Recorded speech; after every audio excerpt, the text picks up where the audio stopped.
आजकल खासकर पाकिस्तान के अंदर कुछ एजेंट ने लाखों तादाद जो हैं वो लाखों रुपए बटोर लेते हैं, उनका एडमिशन भी नहीं करवाते। ऐसे वालिदैन जो आपको सुन रहे हैं, ऐसे बच्चे आपको सुन रहे हैं, वो किस तरह इन एजेंट से बच सकते हैं? कितना इजी है स्टूडेंट वीज़े को हासिल करना?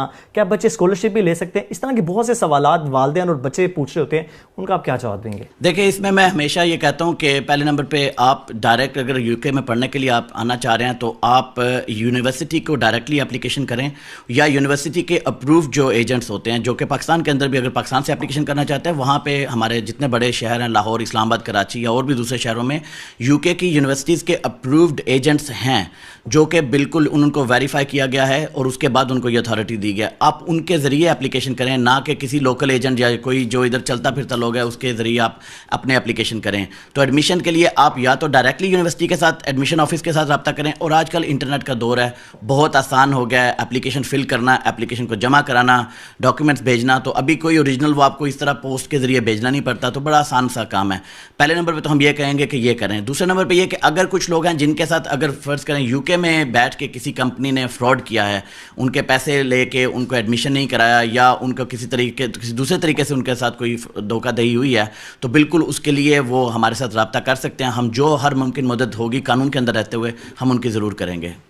अच्छा मिनिस्टर साहब, दूसरा ये सवाल है, जिस तरह आपको पता है कि डॉलर और पाउंड की फ्लक्चुएशन होती है, पाकिस्तान में जितनी भी फीसेज है वो बहुत ज़्यादा लगती हैं। अब स्टूडेंट्स का ये सवाल होता है, बच्चों का भी सवाल होता है कि हम इतने लाखों रुपए दे के लीगल वे से अगर हम बरतानिया आते हैं, उनका बरतानिया के अंदर क्या फ्यूचर होगा? डिग्री कंप्लीट करने के बाद क्या जॉब की रेशो है, उसको ज़रा आप बता दें। देखिए, जो समझने की बात है कि जो स्टूडेंट वीज़ा है ये यहाँ पे कोई परमानेंट सेटल होने का वीज़ा नहीं है, ना ही ये वीज़ा इसलिए दिया जाता है कि आप यूके में आएँ और आपको जो है इसको लीड करेगा कि आप हमेशा यूके में रहने के लिए। तो ये कोई सेटलमेंट का वीज़ा नहीं है। ये वीज़ा है कि आप यूके में आएँ, आप अपनी तालीम मुकम्मल करें और अपने वतन जाके अपने वतन की खिदमत करें, या आपका जो बिज़नेस है या आपका फैमिली जो बिज़नेस है उसके लिए आपकी हेल्प है। सबसे पहले जो बस समझने की बात यह है कि यूके की जो डिग्री होती है किसी भी चीज़ में, जो यूके की डिग्री है ये वर्ल्ड रिनाउंड डिग्री है। ये आम किसी कंट्री की डिग्री नहीं है इसको पूरी दुनिया में माना जाता है। और बरतानिया से जो तालीम हासिल करके जो पाकिस्तान के अंदर जाके, मैं इन पर्टिकुलर मैं एग्जांपल दूंगा, जो लोग वहाँ पे सेटल हुए हैं और वहाँ पे प्रैक्टिस किया है, जिस भी एरिया में गए हैं, डॉक्टर्स ले लें, आप लॉयर्स ले लें, या कोई और बहुत सारे एरियाज़ हैं जहाँ पे जाके लोगों ने किए हैं, आप उनकी खिदमत देखें पाकिस्तान के लिए भी और उनके अपने लिए भी, तो उन्होंने बहुत सारी अचीवमेंट की हैं। तो उसके पीछे यूके की डिग्री ही थी। लेकिन हम ये भी देखते हैं कि यहाँ की हुकूमत भी तो सपोर्ट करती है। PSW की एग्जाम्पल है, पोस्ट स्टडी वर्क है कि आप 2 साल तक जो है अपनी कोई जॉब ढूंढ सकते हैं, स्पॉन्सरशिप है। तो एक तरह से बरतानिया की यहाँ की हुकूमत भी तो स्टूडेंट्स को इस तरह से मोटिवेट करती है कि आप यहाँ के आके जॉब भी करें। तो बहुत से स्टूडेंट इस सोच में आते हैं कि एक डिग्री कंप्लीट करेंगे, नो डाउट इंटरनेशनल डिग्री है, साथ साथ PSW हासिल करके कोई अच्छी जॉब भी ले लेंगे। सवाल यही है तो करते हो कि PSW के अंदर इस तरह कोई अच्छी जॉब्स उनको मिल सकती है, उनका फ्यूचर जो यहाँ पर बेहतर हो सकता है यहाँ पर आके। और दूसरा सवाल मेरा ये है कि क्या PSW पर अब नई बहस ये आ रही है, क्या हुकूमत PSW पर कोई कैप लगाने जा रही है? कहने 2 साल से उसका 6 माह का वक्त करने जा रहे हैं।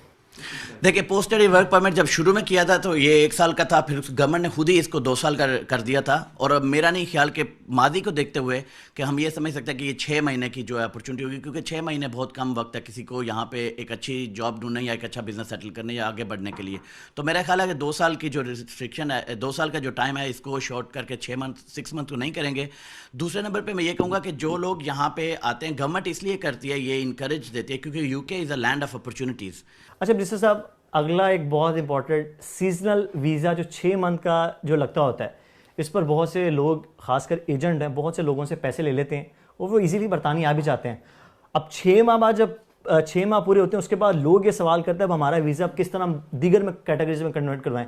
सबसे पहले मुझे ये बताएं, सीजनल वर्क वीज़ा है क्या, किस तरह मिलता है, इसके कोई पैसे वगैरह हैं या नहीं हैं, और अगर नहीं है तो किस तरह लोग ये वीज़ा ले सकते हैं, और दूसरा क्या ये 6 माह बाद एक्सटेंड हो सकता है? बहुत शुक्रिया, बहुत अच्छा सवाल आपका। देखें, जो सीजनल वर्कर वीज़ा है ये गवर्नमेंट ने जो ये ब्रेग्जिट हुआ तो उसके बाद जो फार्मर्स हैं उन और पोल्ट्री फार्म के जो इंडस्ट्री के अंदर जो लोग हैं उनकी मदद के लिए, क्योंकि उनको शॉर्टेज में हैं वो जो वर्कर्स हैं, उसके लिए गवर्नमेंट ये वीज़ा लेके आई थी और अभी तक जो चल रहा है। और अभी गवर्नमेंट ने उसके अंदर, क्योंकि शॉर्टेज काफ़ी ज़्यादा है, तो अभी गवर्नमेंट ने उसके अंदर 15,000 का कोटा एडिशनली उसके अंदर ऐड किया है। अब इसमें जो रिक्वायरमेंट्स हैं वो बड़ी सिंपल हैं, और इसमें बताता चलूँ कि ये 2 तरह का, एक तो इसमें है पोल्ट्री वर्कर वाला वीज़ा, वो है अक्टूबर से लेकर दिसंबर तक। जो लोग पोल्ट्री वर्कर के लिए आना चाहते हैं, जिसमें एग्स पिकिंग और इस तरह का रिलेटेड जो वर्क है वो उसके लिए। जो बाकी जो जहाँ पे जैसे चेरी है उसके लिए पिकिंग, या स्ट्रॉबेरी पिकिंग, या वो दूसरा फार्मर जो हैं, वो ऑल ईयर राउंड है, मतलब 12 महीने के अंदर आप किसी वक्त भी आ सकते हैं। ये 6 महीने का वीज़ा है। इस वीज़ा के ऊपर ना ही इसको एक्सटेंड किया जा सकता है, और इस वीज़ा के ऊपर कोई ज़्यादा रिक्वायरमेंट भी नहीं है। तकरीबन 269 पाउंड इसकी फ़ीस है, जो वीज़ा की एप्लीकेशन की फ़ीस है, और इसके लिए कोई बड़ी रिक्वायरमेंट नहीं है। आपके पास सिर्फ 1270 पाउंड के इक्विवेलेंट जो है वो पैसे होने चाहिए, या 1270 पाउंड जो है वो आपके पास होने चाहिए। तकरीबन पाकिस्तानी करेंसी में अगर मैं बात करूं, मेरा ख्याल है कोई 4-5 लाख के करीब की रकम बनती है। इतनी सिर्फ आपको चाहिए। इसके लिए ना कोई इंग्लिश लैंग्वेज रिक्वायरमेंट है। आपके पास सिर्फ 3 चीज़ें चाहिए। आपके पास आप 18 से ऊपर के होने चाहिए, अंडर 18 नहीं आ सकता, और ऊपर एज की कोई लिमिट नहीं है। दूसरे नंबर पे आपके पास 1270 पाउंड की स्टेटमेंट होनी चाहिए, बैंक स्टेटमेंट, और 1 महीने के लिए सिर्फ आपके बैंक में पैसे होने चाहिए। और तीसरे नंबर पे यहाँ पे आपके जो जिस फार्मर के लिए आपने आना है काम करने, जिस ज़मींदार के लिए आपने आना है काम करने के लिए, उससे वो स्पॉन्सरशिप जो है वो उसको चाहिए, आपको चाहिए वो। ये 3 रिक्वायरमेंट हैं, और उसके अंदर तकरीबन 6 to 8 वीक्स के अंदर अंदर होम ऑफिस जो है वो वीज़ा आपको ग्रांट कर देता है। 6 महीने का वीज़ा है। 6 महीने के बाद जो है वो आपको वापस जाना पड़ता है। अच्छा बिस्सी साहब, इसका मतलब है कि लोग जो ये एजेंट्स हैं, ये अपना कारोबार इसका मतलब है चमकाने के लिए लोगों को, बेचारों को जो है वो बेवकूफ़ बनाते हैं, क्योंकि बहुत से क्वेरीज लोग आते हैं कि जी ये बड़ा इजीली वीज़ा है और ये जाके एक्सटेंड हो जाएगा। यानी ये आप क्लियर कट है, ना ये वीज़ा एक्सटेंड हो सकता है और ना ये वीज़ा कन्वर्ट हो सकता है। बिल्कुल, मैं बहुत क्लियर कट हूँ इसमें।